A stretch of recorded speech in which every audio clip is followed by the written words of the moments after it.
देहविक्रीच्या जाळ्यात अडकलेली तरुणी, तिला या सगळ्यांतून बाहेर पडायचं होतं. म्हणून मदतीसाठी तिनं पोलीस स्टेशन गाठलं.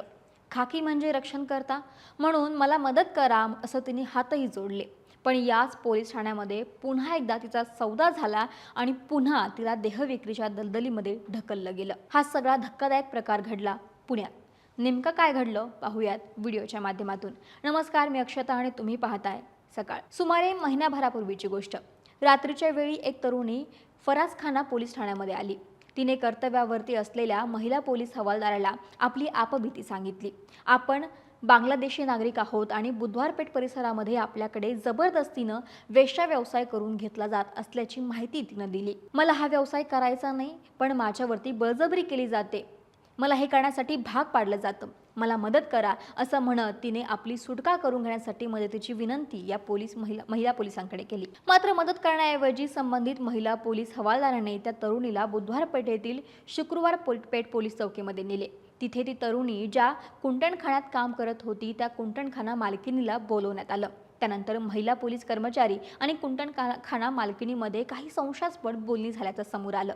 या चर्चेनंतर मदतीची अपेक्षा घेऊन पोलिसांकडे आलेल्या त्या तरुणीला पुन्हा एकदा त्या कुंटणखाना मालकिनीच्या ताब्यात देण्यात आल्याचा प्रकार समोर आला. हा प्रकार उघडकीस आल्यानंतर पोलीस विभागामध्ये खळबळ उडाली. या प्रकरणाची चौकशी करण्यात आली असता कर्तव्यास गंभीर हलगर्जीपणा आणि बेजबाबदार झाल्याचं निष्पन्न झालं. त्यानंतर फरासखाना पोलीस ठाण्याच्या या तपास पथकात नेमणूक असलेल्या महिला पोलीस हवालदार मनीषा पुकाळे यांना निलंबित करण्यात आलं. परिमंडळ 1 चे पोलीस उपायुक्त ऋषिकेश शिरावले यांनी ही कारवाई केली असून अत्यंत बेजबाबदारपणे कर्तव्य बजावून शिस्तप्रिय पोलीस दलाची प्रतिमा जनमानसात मलिन केल्याचा ठपका ठेवत निलंबनाची कारवाई करण्यात आल्याचं त्यांनी आदेशामध्ये नमूद केलं.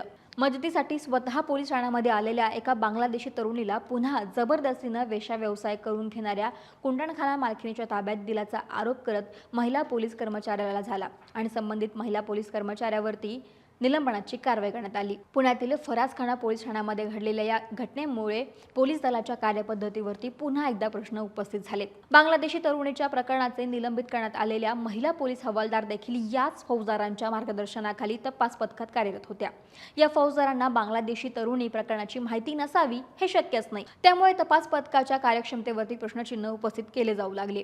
शहरात अवैध पद्धतीनं वास्तव्य करणाऱ्या बांगलादेशींवरती कडक कारवाई करण्याचे निर्देश पोलीस आयुक्त अमितेश कुमार यांनी दिले असताना देखील फरासखाना पोलीस ठाण्यातील या महिला पोलीस हवालदाराने थेट तरुणीसोबतच तोडपाणी करून तिला चक्क सोडून दिलं. फरासखाना पोलिसांनी बुधवार पेठेतील अवैध धंद्यांचे कलंकित वास्तव नवे नाही. बुधवार पेठेत वास्तव्य असणाऱ्या बांगलादेशी तरुणीला एका प्रकारे अभय देण्याचा हा काही पहिलाच प्रकार नाही. यापूर्वी बुधवार पेठ वेश्या व्यवसायाला प्रोत्साहन देणाऱ्या एका पोलीस हवालदाराला थेट खात्यातून तत्कालीन गुन्हे शाखेचे अप्पर पोलीस आयुक्त अशोक मोराळे यांनी मार्च 2020 मध्ये बडतर्फ केले होते. या पोलीस हवालदाराचा इतिहास सुद्धा तसाच आहे. मिळून आलेल्या बांगलादेशींवरती कारवाई करण्याऐवजी या पोलीस हवालदाराने आरोपींना मदत केली होती. त्यावेळी एका 23 वर्षीय बांगलादेशी तरुणीला वेश्या व्यवसायात लावून तिच्याकडून जबरदस्तीनं वेश्या व्यवसाय करून घेतला जात होता. या प्रकरणात कुंटणखाना मालकीन आणि घर मालक या दोघांना पोलिसांनी अटक केली होती. कुंटणखाना मालकिनीचा मोबाईल तपासला तेव्हा या पोलीस हवालदार कुंटणखाना मालकिनीच्या संपर्कात असल्याचं समोर आलं होतं.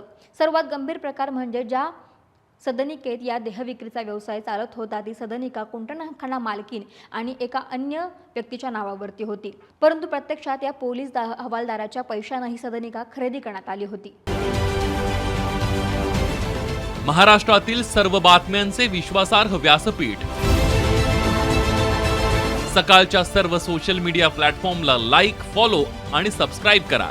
तसंच सर्व नोटिफिकेशनसाठी बेल आयकॉन प्रेस करायला विसरू नका.